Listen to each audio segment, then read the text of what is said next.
Salut la team Evolution, on se retrouve aujourd'hui. Je vous propose une petite recette de pain oriental à la semoule. On appelle ce pain le matloul. Et puis, il va avoir l'avantage d'être super pratique pour nos transports. Pourquoi? Parce qu'il est en forme de galette.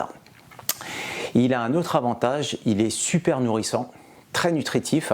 Il faut savoir que dans la semoule, on va y trouver un tas d'éléments. Il va y avoir des sels minéraux, du phosphore, du magnésium, du fer, du zinc, du cuivre, du manganèse et du sélénium.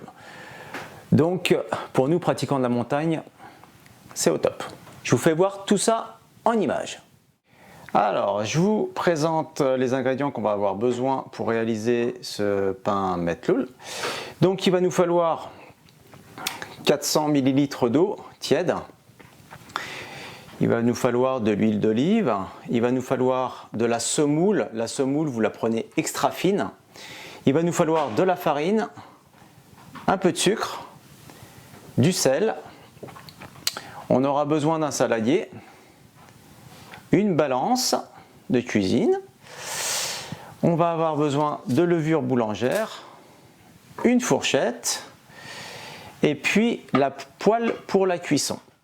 Donc dans un premier temps, vous prenez vos 400 ml d'eau, vous versez dans le saladier.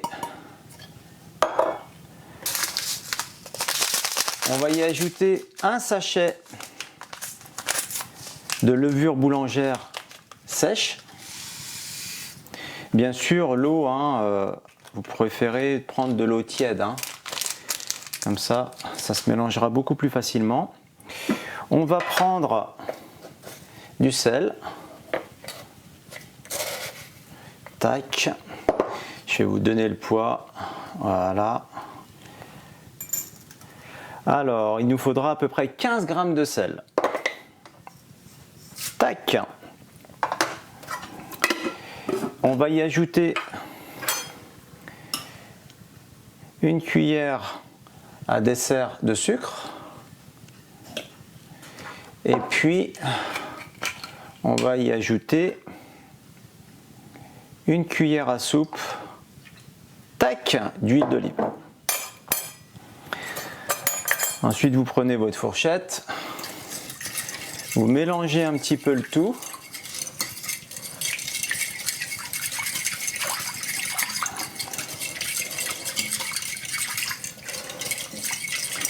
Et puis là, la petite astuce, on va laisser reposer 10 minutes. Alors c'est parti.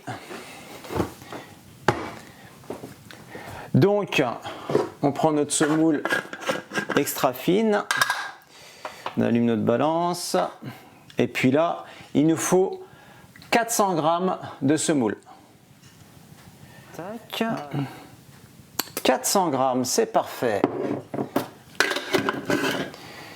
Prenez vos 400 g, vous remélangez un petit coup. Vérifiez qu'il n'y a pas de grumeaux en fait avec votre levure boulangère. Tac, c'est nickel. Et on y ajoute la semoule.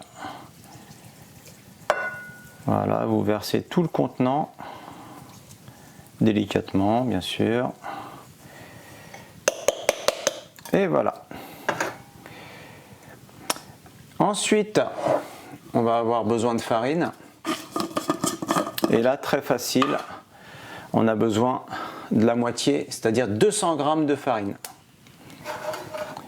Alors, c'est parti. Et voilà, 200 g de farine. On y ajoute la farine.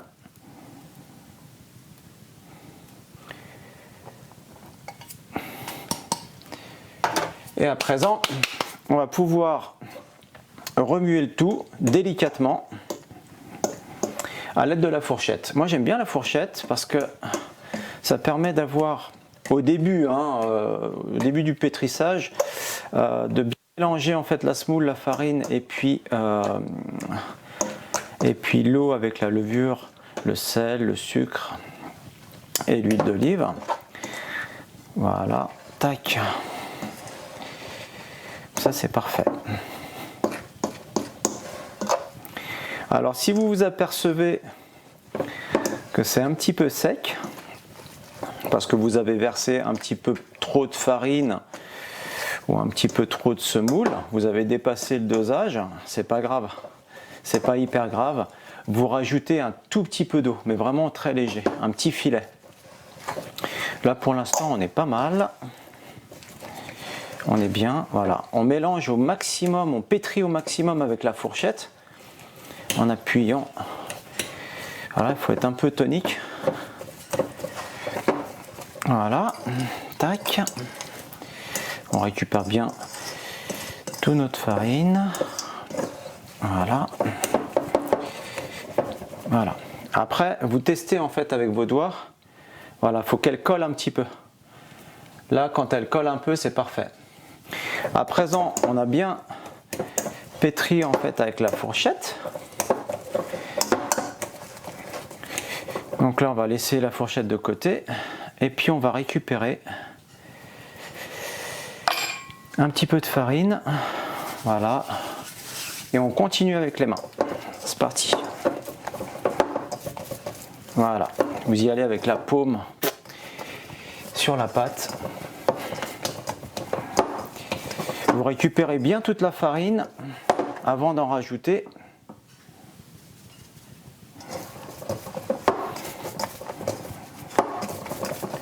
On continue. Dès que ça colle au niveau des mains, vous voyez, il y a encore pas mal d'eau. Donc il ne faut pas hésiter à mettre un peu de farine. Voilà, vous récupérez le pâton, vous ramenez, bing. On y va tout doucement. On commence à sentir qu'elle est un petit peu sèche. Et puis elle doit être molle, hein. Voilà, votre pâte doit être molle.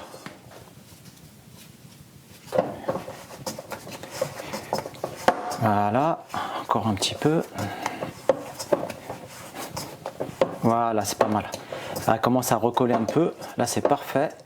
Un tout petit peu de farine. Tac.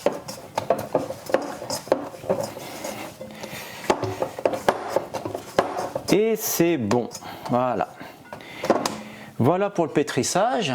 On a une pâte bien compacte et qui est molle. Vous voyez? Tac. Elle n'est pas dure. Alors à partir de maintenant, on va sortir notre pâte et on va la finir sur le plan de travail. Donc là, c'est pas la peine de mettre de la farine dans un premier temps. Ce qu'il va falloir faire, c'est comme à l'école maternelle, vous vous rappelez, on fait de la pâte à modeler là. Bing, voilà, on rallonge un petit peu tout ça. Voilà, elle va venir coller un petit peu sur le plan de travail. Comme ça va nous permettre en fait de faire ce petit saucisson là. Voilà, nickel. Voilà, ça commence à coller un peu trop. Vous mettez un petit peu de farine. Voilà, impeccable. Voilà, on va s'arrêter là. Ensuite, vous pouvez prendre une corne. Une corde, un couteau, si jamais votre plan de travail il accepte le couteau. Et puis là, on va séparer ce saucisson là, on va le couper en 4 morceaux. On va réaliser 4 galettes. Donc à peu près, hein, voilà, à l'œil. Hein, alors, 1, 2, 3 et 4. Voilà, on a nos 4 petits pâtons là. Voilà. Et puis à présent, très facile, on va les pétrir encore un petit coup, toujours avec la paume de la main là. Voilà. Si jamais vous mettez trop de farine, ça ne collera pas. Au niveau du plan de travail, vous n'arriverez pas à pétrir. Donc c'est un peu embêtant. Voilà. Tac. Là c'est nickel. Pas la peine de pétrir de trop. Vous mettez un petit peu de farine. Et puis à présent, on va aplatir pour former la galette. Faut pas hésiter à mettre un peu de farine. Voilà. Vous aplatissez un peu avec vos doigts. On retourne. Un peu de farine.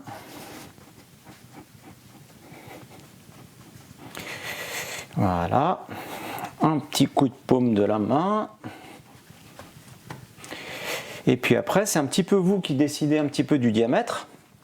Donc moi, je vais faire des petites galettes. Comme ça, c'est plus pratique pour mettre dans le sac. Voilà, un petit coup de farine, encore un petit coup. On retourne. Tac. Et puis voilà, je vais m'arrêter là pour celle-ci. Maintenant, il ne nous reste plus qu'à récupérer notre galette et puis on va la poser sur un chiffon, un torchon, pardon. Tac, à plat. Et on va préparer le reste. Et voilà, on a disposé nos galettes sur un torchon propre. Ce que je vous conseille, c'est d'en mettre un autre par-dessus. Voilà, sans appuyer, il ne faut pas qu'il y ait de contrainte. Voilà, voilà. On est à la maison à une température ambiante de 20 degrés à peu près, 20-21 degrés. Ça va permettre à la pâte en fait de pousser. Et puis là, on laisse reposer à peu près 2 heures. 2 heures, c'est un minimum. Vous pouvez attendre 3 heures, voire 4 heures. N'attendez pas trop longtemps, sinon il va se former une croûte sèche sur la galette et puis après c'est un petit peu plus embêtant. Voilà, donc on va dire entre 2 et 3 heures de repos. On se retrouve tout à l'heure.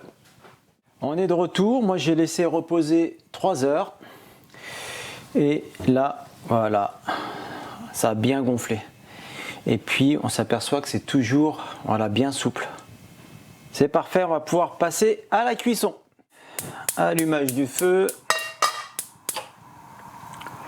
On va laisser bien chauffer la poêle. On va la laisser monter en température. Et puis après, on pourra faire cuire. Ok, super. Donc la poêle est bien à température. On va y mettre juste un tout petit filet d'huile d'olive. Je vous conseille de prendre un peu de papier absorbant. On va retirer le plus gros.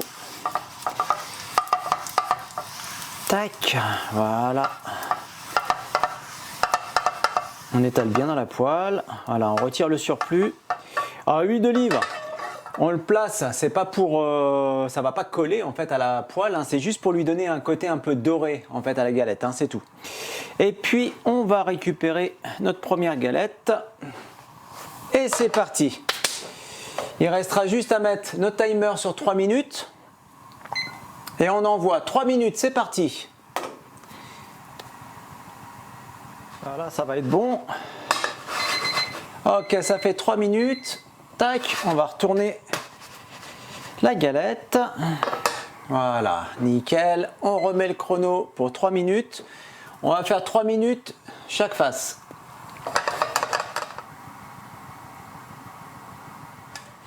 Voilà, donc voilà un petit peu ce que ça nous donne. Tac. Le premier est fait. Il y a juste à renouveler l'opération pour les 3 prochains. Voilà, c'est terminé. On vient de finir nos 4 petits pains. Chaque petit pain pèse environ 250 grammes. Vous avez la possibilité de faire cette recette avec 400 grammes de semoule extra fine, 200 grammes de farine, type 45 ou 55. Il vous faudra 400 ml d'eau tiède, un sachet de levure boulangère, il vous faudra 15 g de sel, une cuillère à soupe d'huile d'olive et une cuillère à café de sucre. Voilà, vous pouvez remplacer la cuillère à café de sucre par du miel si jamais vous avez envie. Voilà, il ne reste plus qu'à déguster, c'est parti. Ou alors à préparer votre sac et à partir en rando. Arbipa!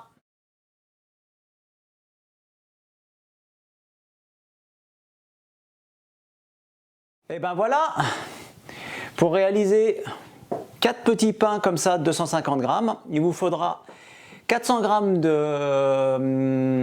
comment ça s'appelle? Semoule. Oui, c'est ça, merci. 400 grammes de semoule extra fine, 200 grammes de farine.